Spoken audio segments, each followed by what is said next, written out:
সকাল 7টায় অ্যালার্ম বাজলো। রাফি ঘুমাইছে রাত 3টায়, চোখ ঠিক মতো খুলতে পারতেছে না, কিন্তু ফোনটা হাতে নিয়ে ফেসবুক, হোয়াটসঅ্যাপ, ইনস্টাগ্রাম সব চেক করলো রাফি। এরপরে কোনো মতো বিছানা থেকে উঠে ফ্রেশ হয়ে ক্লান্ত শরীরটা নিয়ে সে কলেজে গেল। কাল রাতে গার্লফ্রেন্ড মিথিলার সাথে ফালতু একটা বিষয় নিয়ে তার ঝামেলা হইছে। সে ক্লাসে গিয়ে প্রথমেই মিথিলার সাথে কথা বলতে গেল, কিন্তু মিথিলা তাকে পাত্তাই দিচ্ছে না। ক্লাস শেষে ফেরার পথে বাসের একদম পেছনের সিটটায় গিয়ে বসলো রাফি। সামনে পরীক্ষা, কিন্তু কিছুই পড়াশোনা হয় নাই। এইদিকে টাকা পয়সার চিন্তাও মাথায় ঢুকছে। রাফির কাছে জমানো আছে 10,000 টাকা। ওই দিন একটা ভিডিওতে দেখলো ট্রেডিং করে নাকি খুব তাড়াতাড়ি বড় লোক হওয়া যায়। কম বয়সী পোলাপান নাকি ট্রেডিং করে কোটিপতি হয়ে যাচ্ছে। সে ভাবলো তার জমানো 10,000 টাকা দিয়ে ট্রেডিং শুরু করবে। বাসায় গিয়ে একটু রেস্ট নিল রাফি। সন্ধ্যায় ল্যাপটপটা খুলে বসলো। অনলাইনে ক্লাস দেখতেছে, কিন্তু কোনো মনোযোগ নাই। একটু পর পর ফোনটা চেক করতেছে, মিথিলা মেসেজ দিল নাকি। মিথিলা অ্যাক্টিভ আছে, কিন্তু তাকে মেসেজ দিচ্ছে না। হতাশ হয়ে বারান্দায় গিয়ে একটা সিগারেট ধরালো রাফি। ভাবতেছে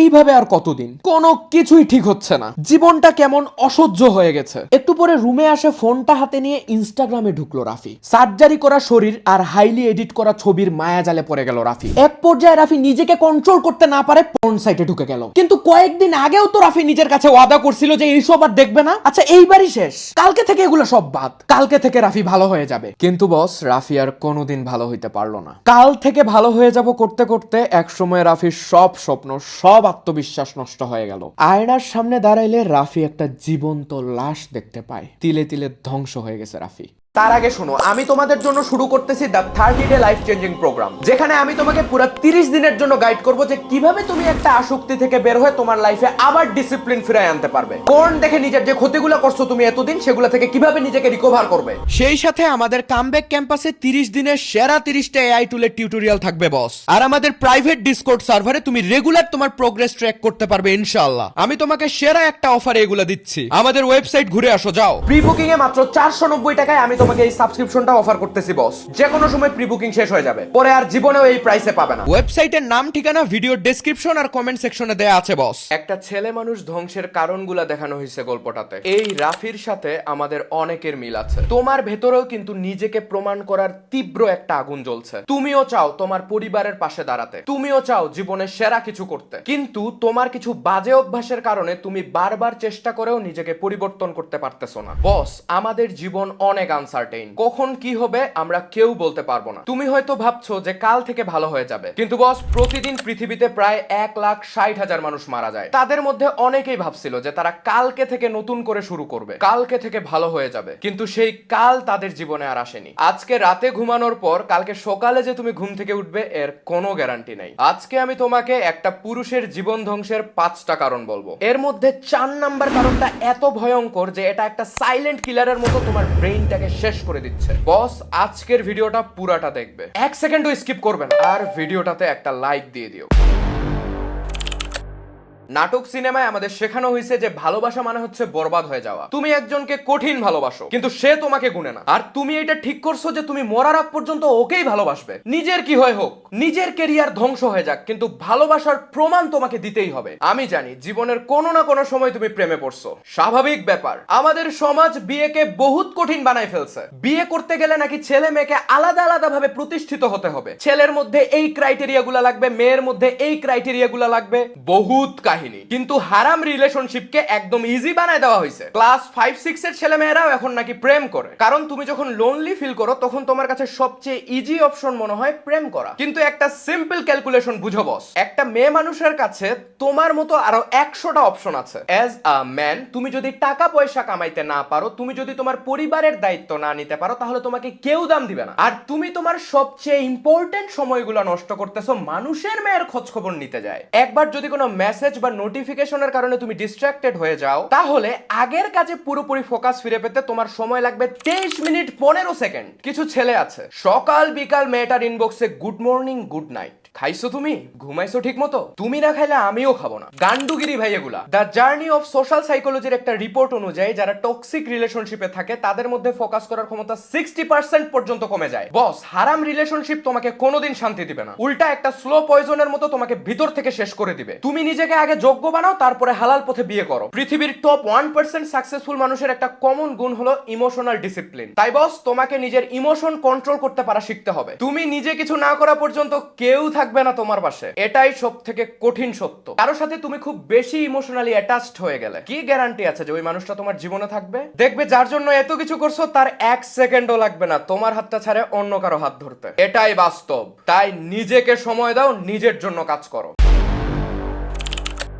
তুমি সকালে ঘুম থেকে উঠে সবার আগে কি করো? কোনো কারণ ছাড়াই আগে ফোনটা হাতে নাও, একবার ফেসবুক, একবার ইনস্টাগ্রাম, এমনি প্রতিদিন সকালে 1 থেকে 2 ঘন্টা নষ্ট করো তুমি। এই সকালের সময়টা তোমার জীবনের সবচেয়ে গুরুত্বপূর্ণ সময় বস, আর তুমি এই সময়টা কোনো কারণ ছাড়াই নষ্ট করে ফেলতেছো। একজন এভারেজ স্মার্টফোন ইউজার দিনে প্রায় 2617 বার তার ফোনটা হাতে নেয়। কিন্তু আমরা কেন এমন করি? কারণ সোশ্যাল মিডিয়াগুলো হয়ে গেছে এক একটা ডিজিটাল ড্রাগ ডিলার। বিশেষ করে ইনস্টাগ্রামের কথা চিন্তা করো, অ্যালগোরিদম খুব ভালো করেই জানে যে একজন পুরুষের দুর্বলতা কোথায়। তুমি খেয়াল করে দেখছো প্রতি 3-4টা রিল স্ক্রল করার পর তোমার সামনে এমন কিছু আসে যেখানে মেয়েদের শরীর প্রদর্শন করা হচ্ছে। এগুলা তোমার সামনে এমনি এমনি আসতেছে না বস, এইটাই বিজনেস। ওয়ার্ল্ডের টপ ইঞ্জিনিয়াররা এই অ্যালগোরিদম ডিজাইন করছে যেন তুমি আরো বেশি সময় দাও এই প্ল্যাটফর্মগুলোতে। যখনই তুমি অশ্লীল ভিডিও দেখে থামতেছো তোমার ব্রেইনের এমিগডালা অ্যাক্টিভ হয়ে যাচ্ছে, আর তোমার ব্রেইনের প্রিফ্রন্টাল কর্টেক্স যেটা তোমাকে যুক্তি দিয়ে চিন্তা করতে শেখায় সেটা শাটডাউন হয়ে যাচ্ছে। এটা তোমার ব্রেইনকে হ্যাক করার একটা সাইকোলজিক্যাল প্রসেস বস। এই জন্য তোমার জীবন যৌবন শেষ হয়ে যাচ্ছে তবু তুমি টের পাচ্ছ না, তুমি শুয়ে বসে রিল স্ক্রল করতেছো। ইনস্টাগ্রাম এখন নিউডিটি প্রমোট করার সবচেয়ে বড় প্ল্যাটফর্ম। তারা জানে সেক্সুয়াল কন্টেন্ট দেখলে তোমার ব্রেইনের সবচেয়ে বেশি ডোপামিন রিলিজ হবে, আর এই ডোপামিনের নেশায় তুমি ঘন্টার পর ঘন্টা স্ক্রল করতে থাকবে। রিসার্চ বলতেছে সোশ্যাল মিডিয়া স্ক্রল করার সময় আমাদের ব্রেইনে যে রিঅ্যাকশন হয় সেটা কোকেইন বা ড্রাগ নেয়ার রিঅ্যাকশনের সমান। আমরা কি করি? ডিপ্রেসড লাগতেছে, ফোনটা হাতে নেই। লোনলি ফিল করতেছি, ফোনটা হাতে নেই। টায়ার্ড লাগতেছে, ফোনটা হাতে নেই। ঘুম আসতেছে না, ফোনটা হাতে নেই। এখনকার জেনারেশন প্রতিদিন এভারেজ 8 থেকে 9 ঘন্টা সময় ইউজ করে স্মার্টফোনের পেছনে। তার মানে তুমি তোমার পুরো লাইফের 3 ভাগের 1 ভাগ সময় নষ্ট করতেছো জাস্ট একটা স্ক্রিনের দিকে তাকায়। সাইকোলজি অনুযায়ী তোমার মাথায় যদি কোনো আইডিয়া আসে আর তুমি পরবর্তী 72 ঘন্টার উপর যদি সেটার উপর কোনো অ্যাকশন না নাও, তবে 99% সম্ভাবনা আছে যে তুমি ওই কাজটা আর জীবনেও করবে না। আমরা ভাবি যে মোটিভেটেড ফিল করলে কাজটা শুরু করব, কিন্তু বস মোটিভেশন কাজের আগে আসে না, মোটিভেশন আসবে কাজের পরে। তুমি কাজ শুরু করলে তোমার ব্রেইন থেকে ডোপামিন রিলিজ হবে, তারপরে যায় না তুমি মোটিভেটেড ফিল করবা। স্ট্যাটিস্টিক্স বলতেছে পৃথিবীতে মাত্র 5% মানুষ তাদের আইডিয়া নিয়ে কাজ শুরু করে। তার মানে তুমি যদি জাস্ট শুরুও করো তাহলে তুমি পৃথিবীর 95% মানুষের থেকে আগায় যাবা। কিন্তু তুমি ভাবতেছো যে কালকে থেকে শুরু করবে, কালকে যায় ভাববে যে আগামী সপ্তাহে যায় ভাববে যে অমুক মাসের 1 তারিখ থেকে খেলা শুরু হবে। এমনি যুগ যুগ ধরে জীবন চলতেছে। আমরা ভাবি একেবারেই সবকিছু ঠিক করে ফেলবো। আরে বস, তোমাকে সারাদিন কাজ করতে কে বলছে? তুমি আজকেই শুধু 1 ঘন্টা স্কিল ডেভেলপমেন্টের পিছনে সময় দাও। আজকেই যে কোনো একটা সেলফ ইমপ্রুভমেন্ট বইয়ের 10টা পেজ পড়ো। আজকেই 30 মিনিটের জন্য হইলেও এক্সারসাইজ করো। তুমি যদি প্রতিদিন নিজেকে 1% করেও ইমপ্রুভ করো তাহলে বছর শেষে তুমি আগের চেয়ে 37 গুণ বেশি ইমপ্রুভড হয়ে যাবে। তাই কোনো একটা কাজ করবে বলে ডিসাইড করলে 5 সেকেন্ডের মধ্যেই অ্যাকশন নিয়ে নিবে। আরেকটা কথা মাথায় রাখবে বস, তুমি সাকসেসফুল হতে পারলে সবাই তোমার ফ্রেন্ড হতে চাইবে, সবাই তোমার আত্মীয় হইতে চাইবে, কিন্তু তুমি কিছু করতে না পারলে আপনজনরাও তোমার পরিচয় দিবে না। একমাত্র সৃষ্টিকর্তা ছাড়া কেউ তোমার আপন না। মানুষ তোমার আপন হইতে চাইবে স্বার্থের খাতিরে। তাই বস সব সময় একা চলার মাইন্ডসেট রাখবে।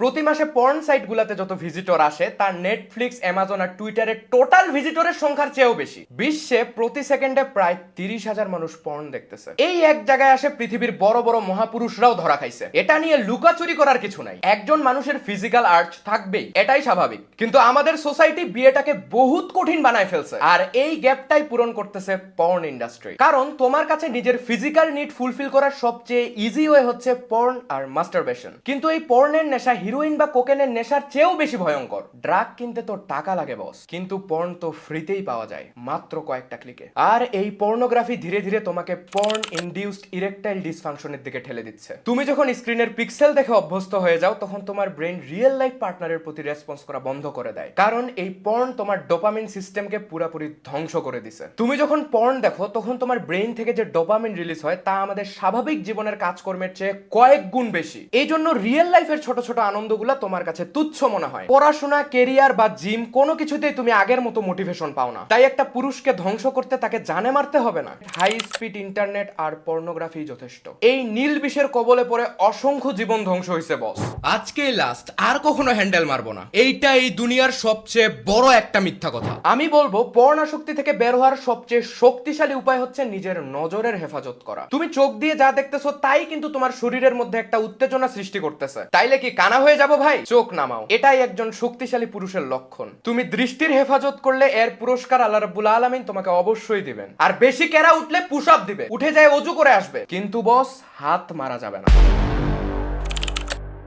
10,000 টাকা আছে, ট্রেডিং করে এটাকে 10 লাখ বানাবো। টেলিগ্রাম চ্যানেলে জয়েন আছি, গুরু সিগন্যাল দিবে আর আমার শিওর শট লাভ হবে। তার আগে তুমি আমাকে বলো ট্রেডিং মানে কি? খুব সহজ ভাষায় ট্রেডিং মানে হলো একটা জিনিস কম দামে কিনে সেটাকে বেশি দামে বিক্রি করা। ধরো তুমি একটা জিনিস 100 টাকায় কিনলে, পরে সেটাকে বিক্রি করলে 110 টাকায়, এইখানে তোমার 10 টাকা লাভ হইলো। এইটাই ট্রেডিং। কিন্তু তুমি হইতে চাইতেছো বাইনারি ট্রেডার। তুমি যখন বাইনারি ট্রেডিং করতেছো তখন তুমি কি কেনা বেচা করতেছো এইটা আমি বুঝলাম না। তুমি শুধু গেস করতেছো যে একটা সময় পরে বারটা উপরে যাবে না নিচে নামবে। এই তো গেস ঠিক হইলে প্রফিট, আর না হইলে পুরো টাকাটা মারা। এইখানে ট্রেডিং ঠিক কোন জায়গাটাতে হইতেছে আমার একটু বুঝাও। ফুটবল বা ক্রিকেটে মানুষ যেমন বাজি ধরে যে অমুক টিম জিতবে, বাইনারি ট্রেডিং ও সেম, একটা প্রেডিকশন গেম। বস, সাকসেসের কোনো শর্টকাট নাই। আমি 3 লক্ষ টাকা শপিং করছি, তো কি হয়েছে? আমি কিন্তু রাইট নাও 1.5 লক্ষ টাকা ইনকাম করলাম মাত্র 1 মিনিটে।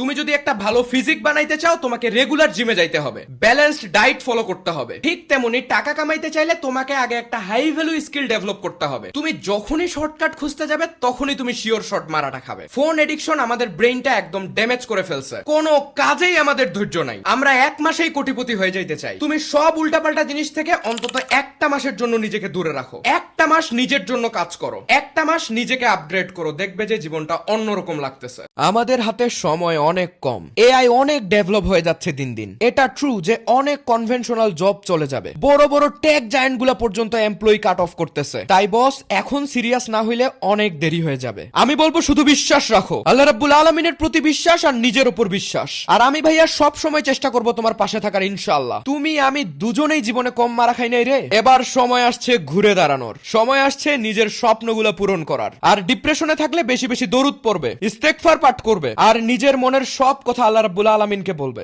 দেখা হবে বিজয় ইনশাআল্লাহ। আল্লাহ হাফেজ।